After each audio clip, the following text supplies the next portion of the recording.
Roulez vert avec Stéphane Levert. Bonjour chers auditeurs, j'espère que vous allez bien. Donc je vous retrouve pour une première fois en 2025, mais on va pas mal reprendre là où je vous avais laissé à la fin, à ma dernière chronique en 2024, car si vous vous rappelez bien, je vous avais parlé des changements à venir dans les subventions pour les voitures électriques à venir pour le début de l'année 2025. Mais comme ça bouge très vite dans le monde de l'électromobilité, on a eu plusieurs autres annonces depuis le début 2025. Donc, je voulais faire avec vous un petit récapitulatif, puis un peu vous donner un peu un résumé de qu'est-ce qui nous attend dans les prochains mois au niveau des subventions provinciales et fédérales. Donc, si vous vous rappelez, ce que je vous avais donné comme information, c'est que le programme Roulez vert du gouvernement provincial avait déjà planifié une réduction de la subvention de 7 000 à 4 000 $ pour janvier 2025, pour toute l'année 2025 en fait. Donc ça, c'était déjà prévu, on l'anticipait déjà, c'était déjà ce qui était annoncé. Par contre, avant même la fin de l'année 2024, dans les derniers jours du mois de décembre, le gouvernement du Québec a annoncé qu'il suspendrait son programme Roulez vert des subventions pour les voitures électriques à compter du 1er février jusqu'au 31 mars. Donc, ce n'est pas une réduction permanente du programme, c'est une suspension. Donc, pour les mois de février et de mars qui s'en viennent dans les prochains jours, ça va être suspendu. Donc, on ne pourra plus émettre de demande. Les concessionnaires non plus ne pourront pas émettre de demande en votre nom pour pouvoir profiter de la subvention qui est maintenant de 4 000 $ pour 2025. Donc, la raison évoquée par le gouvernement pour une telle suspension du programme est que le budget alloué pour l'année 2024-2025, donc au niveau du gouvernement, les budgets sont faits de avril jusqu'à la fin mars. Le budget pour l'année qui se termine prochainement est épuisé. Donc, le budget qui avait été alloué, les demandes ont fait en sorte que les gens ont profité de l'enveloppe qui était disponible dans l'ancien régime, qui était évidemment le 7 000 $. Donc, les gens ont beaucoup profité des derniers mois de 2024 pour se procurer un véhicule électrique, ce qui fait en sorte que pour les 3 premiers mois de l'année 2025, il ne restait pas assez de budget pour pouvoir subvenir à la demande de subventions que les gens font pour l'achat d'une nouvelle voiture électrique. Alors, ceci, c'était pour le volet provincial de nos subventions. Maintenant, pour le volet fédéral, ce qui est arrivé, c'est dans les premiers jours du mois de janvier, le gouvernement fédéral a annoncé qu'il suspendrait à son tour le programme fédéral de subvention pour les voitures électriques, donc la subvention de 5 000 $, qu'il les suspendrait dans les prochains jours. À ce moment-là, c'est le 10 janvier, lorsque ça a été annoncé, on ne savait pas trop combien de jours, combien de semaines il nous resterait. Ils ont communiqué un montant qu'il restait au niveau du budget. Et dès les jours suivants, il a été annoncé que c'était terminé pour le moment, qu'on suspendait à son tour le programme pour les subventions de voitures électriques au niveau fédéral et qu'aucune date n'a été communiquée à savoir si et quand ça allait revenir. On peut supposer que, comme au niveau provincial, au moment que les nouveaux budgets de la nouvelle année au niveau du gouvernement va arriver en place au 1er avril, que la subvention pourrait être redisponible. Mais rien n'est plus certain au niveau fédéral. Évidemment, c'est pas une chronique politique que je fais. Vous savez qu'il y a de l'instabilité au niveau du gouvernement fédéral. Justin Trudeau a démissionné de son parti. Il va y avoir un nouveau chef qui va être élu. Et il n'est pas dit qu'on n'aura pas à élire un nouveau gouvernement en 2025. Donc, est-ce que les programmes pour la prochaine année au niveau du gouvernement vont être renouvelés, vont être comme prévu remis en place pour, entre autres, la subvention pour les véhicules électriques? Il n'y a rien de certain à ce niveau-là. Donc, en résumé, au moment de produire la présente chronique, on est le 28 janvier. L'épisode de Silence on roule va être disponible le 31 janvier. vous êtes probablement déjà en février lorsque vous allez l'écouter.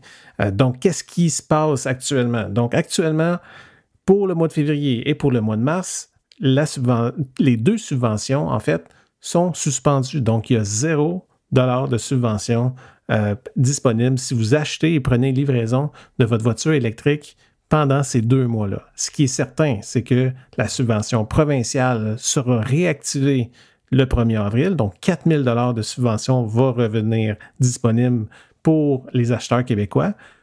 Au niveau fédéral, il faut encore attendre que des annonces soient confirmées à ce niveau-là. Quand on y pense, c'est assez paradoxal de voir qu'en l'espace de 14 mois, on va avoir passé de 13 000 $ à 0 $, du moins temporairement, de subvention. Donc, au niveau des manufacturiers, c'est sûr qu'au niveau de l'offre, de disponibilité, d'échelle de prix, d'ajustement, ça demande actuellement et dans les prochains mois, selon moi, beaucoup de changements. On va voir ça évoluer, fructifier, des prix à la hausse, des prix à la baisse. Actuellement, c'est ce qu'on voit. Certains manufacturiers haussent les prix, comme Tesla, par exemple, en justifiant que actuellement, ils n'ont plus à se conformer au plafond des subventions, qu'il y a le taux de change qui est défavorable. Ils ont augmenté le prix, entre autres, de la Model 3 et de la Model Y, qui étaient les modèles les plus populaires, évidemment. D'autres font actuellement des publicités à la radio. J'entends beaucoup Hyundai, Chevrolet, qu'actuellement, ils essayent d'attirer les gens pour d'ici la fin du mois de janvier. Évidemment, lorsque au moment d'écouter la chronique, on va déjà être passé ça. Donc, qu'est-ce qui va arriver en février? Qu'est-ce qui va arriver en mars? J'anticipe un petit peu comme lorsque le gouvernement fédéral avait annoncé sa mise en place de sa subvention fédérale quelques mois d'avance, si je me rappelle bien, 2 ou 3 mois. Donc là, les ventes avaient évidemment très stagné pendant ces 2 mois-là. Est-ce que c'est à ça qu'on va assister cette fois-ci? Il va falloir voir. Puis après ça, en avril, si jamais la subvention fédérale ne revient pas d'ici, est-ce qu'au moins le prochain gouvernement potentiellement serait élu? C'est des prochains mois qui vont être intéressants à suivre, évidemment, là, pour tout ce qui va se passer dans le marché des voitures électriques. Donc, c'est ce qui met fin à ma chronique. J'espère que ça vous a plu. C'était Stéphane Levert qui vous souhaite bonne route.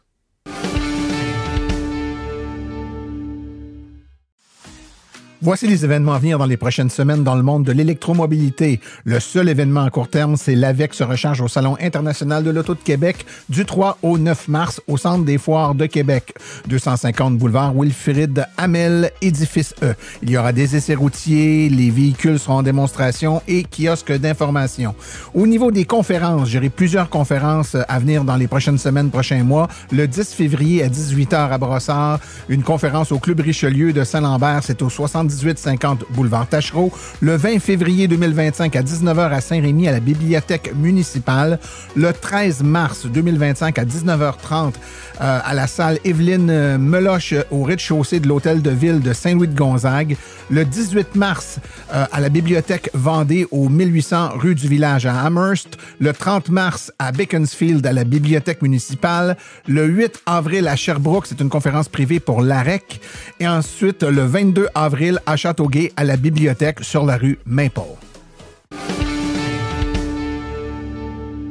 Ceci conclut l'épisode d'aujourd'hui. Remerciements sincères à nos invités et collaborateurs, c'est-à-dire Gilles Savard, Martin Grégoire, Émile Archambault, Sébastien Côté et Stéphane Levert. À la recherche, Martin Archambault et Stéphane Levert. Nos chroniqueurs, Stéphane Levert, Claude Gauthier, Laurent Gigon, Philippe Corbeil, Sébastien Côté, Cédric Ingrand et Daniel Rochefort. Aux communications, Marie-Hélène Hamelin, thème musical, François Villot, Luc Poirier, Marie-France Falardeau, réalisation et production, les studios Basses. Un merci tout spécial à Arleco, notre commanditaire principal, ainsi qu'aux autres annonceurs qui rendent l'émission possible, c'est-à-dire Hydrosolutions, Précision PPF Vitre Teintée, Bourgeois Chevrolet, Création L'Escarmot, UAP Napa, Roulon électrique, ainsi que l'Association des voitures électriques du Québec. La reproduction est permise, mais nous apprécierions en être avisés. Les questions sur le balado doivent être adressées à martin@silenceonroule.com, mais l'information générale sur les voitures électriques se retrouve au www.aveq.ca. Vous avez également accès aux archives de tous nos épisodes ainsi qu'à notre boîte vocale directement sur notre site web au silenceonroule.com. Et un rappel, si vous voulez écouter le balado de Fiston, vous devez rechercher Ado, AD'_HAUT, sur tous les sites de podcast. Mon nom est Martin Archambault et d'ici le prochain balado, j'espère que vous attraperez la piqûre et direz, vous aussi, silence, on roule.